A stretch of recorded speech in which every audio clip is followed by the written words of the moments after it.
प्रणाम करता हूं और साथ ही हमारे विद्यालय के प्रांगण में पधारे हुए गांव के सभी युवाओं, बुजुर्गों, नारी शक्ति और प्यारे विद्यार्थियों का हार्दिक अभिनंदन करता हूं। दोस्तों, जैसा कि आप लोग जानते हो, आज हम यहाँ पर अपने देश का 74वां गणतंत्रता दिवस मनाने के लिए एकत्रित हुए हैं। दोस्तों, जो आज हम ये आजादी की जिंदगी जी रहे हैं, जो चैन की सांस ले रहे हैं, ये आजादी हमें इतनी सरलता से प्राप्त नहीं हुई। हमें आजाद कराने के लिए, हमारे देश को स्वतंत्र कराने के लिए कई वीर जाबाजों ने हंसते हंसते अपने प्राणों को न्यौछावर कर दिया, तब जाकर हमें यह आजादी प्राप्त हुई थी। पर अफसोस की बात तो यह है कि आज भी मैंने कई लोगों के मुख से यह बात सुनी है कि हम सच्चे मायने में आजाद न हो पाए। तो उन लोगों को जवाब देते हुए यह पंक्तियां रखता हूं और सबसे विशेष निवेदन करता हूं कि सभी शांत रहेंगे। कि छंडे और मुंडे या महेश मुंडे उठाए तो भावों के भूमन की भवानी को जगाइए। कि छंडे और मुंडे या महेश मुंडे उठाए तो भावों के भूमन की भवानी को जगाइए। और नारियों के अधिकारों का हनन होता हो तो 57 की झांसी वाली रानी को जगाइए, 57 की झांसी वाली रानी को जगाइए।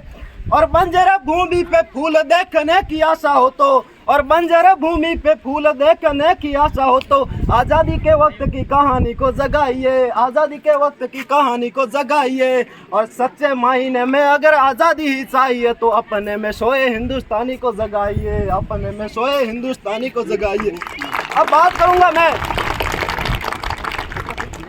बात करूंगा मैं उन वीर जाबाजों की जो 24 घंटे सरहद पर अपने देश की रक्षा को तैनात रहते हैं। वो न सर्दी, न गर्मी, न छाया, न धूप की परवाह किए हुए अपने देश की रक्षा के लिए तैनात रहते हैं। उनके सम्मान में और सर्जिकल स्ट्राइक को अपने जहन में रखते हुए ये पंक्तियां आपके समझ सकता हूँ, तो ध्यान से सुनिएगा। कि जो सरहद पर खड़े हुए हैं वीर सपूत अभिमानी, जिनको खुद शरारती है रणचंडी और भवानी, जिनके गर्म खून के छींटे शौर्य की गाथा करते हैं, जो अक्सर इतिहास नहीं भूगोल को बदला करते हैं, जो जवानी दांव पे लेके दुश्मन से लड़ जाते हैं। कठिनाई कितनी भी हो वो भारत माँ का कर्ज चुकाते हैं। फिर से उन वीरों ने भारत माँ का कर्ज चुकाया है और भारत माँ के गद्दारों को उनके घर में घुस के मारा है, घर में घुस के मारा। अब बात मेरे देश के वीर जाबाजों की हो ही रही है तो मुझे महाभारत काल का एक छंद याद आता है। वो छंद आपके समक्ष रखता हूँ और आपको बताना चाहता हूँ कि विशेषकर इस छंद पर ध्यान दे। यह सबसे बेहतरीन पंक्ति है मेरे भाषण की। कि युद्ध है समक्ष तो विपक्ष और पक्ष के प्रत्येक। यह छंद विशेषकर सभी ध्यान देंगे कि युद्ध है समक्ष तो विपक्ष और पक्ष के प्रत्येक दक्ष का ही धैर्य कक्ष डोलने लगा। और देख दशा द्रौपदी की वीर पुत्र पांडवों की धमनियों में बूंद बूंद रक्त घोलने लगा। और बाज जन्य की सुनी जो गूंज ले भुजाओं में हरेक वीर अस्त्र और शस्त्र तोलने लगा। और धड़ गिरे विशाल हो बेहाल देख के कपाल, काल भी तो जय जय महाकाल बोलने, काल भी तो जय जय महाकाल बोलने लगा। परंतु शर्म की बात तो यह है कि आज भी मेरे देश का कोई वीर जवान जब सरहद पर शहीद होता है तो मैंने कई नेताओं, कई उद्योगपतियों, कई पूंजीपतियों के मुख से ये बात सुनी है कि वो तो पैदा ही मरने के लिए होते हैं, उन्हें तनख्वाह मिलती है मरने के लिए। तो उन लोगों से मैं एक सवाल करूंगा कि जनाब, आप अपने बच्चों को सरहद पर क्यों नहीं भेजते? तनख्वाह हम दिलवाएंगे, हम।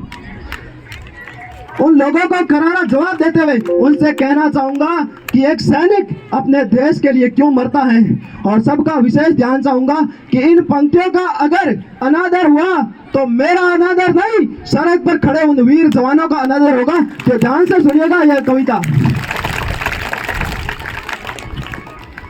कि चाहे खबर न बन पाए अखबारों की, कि मिल पाए ना सलामियां हथियारों की, चाहे प्राणदान का कोई दिवस बने ना पूजन हो, ना गीतों में गाए जाए ना कंठों से वंदन हो, चाहे मेरी प्रतिमा ना फिर चौराहों पर खड़ी मिले, कि चाहे मेरी प्रतिमा ना फिर चौराहों पर खड़ी मिले, चाहे ना किस्मत को आंखों के आंसू की वो लड़ी मिले। तो यह जहरीला घूंट कसम से वो सैनिक कह रहा है, कौन सा जहरीला पहला घूंट मृत्यु रूपी जहरीला घूंट कह रहा है, और अगर आखिरी पंक्ति आपको समझ में आ जाए तो अपने हाथ खोलना।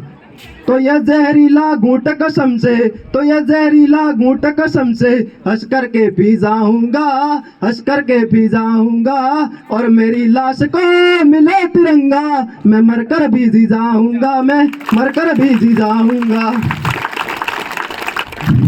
अब बात करूंगा मैं अपने देश की नारी शक्ति की, क्योंकि जितना युवाओं में जोश है उतना नारी शक्ति में भी जोश है। तो नारी शक्ति की बात करता हूं। वैसे तो हमारे देश में नारी को प्रेम का प्रतीक माना जाता है, परंतु उनके प्रेम में कितनी शक्ति होती है, इतिहास का एक एक पन्ना उठाकर आपको बताता हूं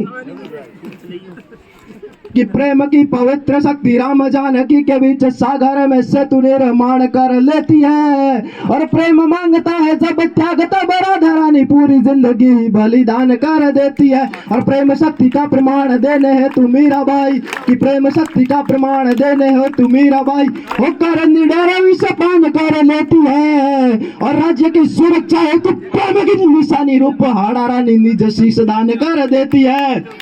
अब जीवन क्या है, जीवन क्या होता है, हमारा जीवन क्या है, यह आपको समझाने के लिए मैं कहना के जीवन से सीधे ये पंक्तियां आपके समक्ष रखता हूं कि माटी पे मुरीद होके मोहन ने मुख में माँ को दुनिया का प्रतिबिंब दिखलाया था,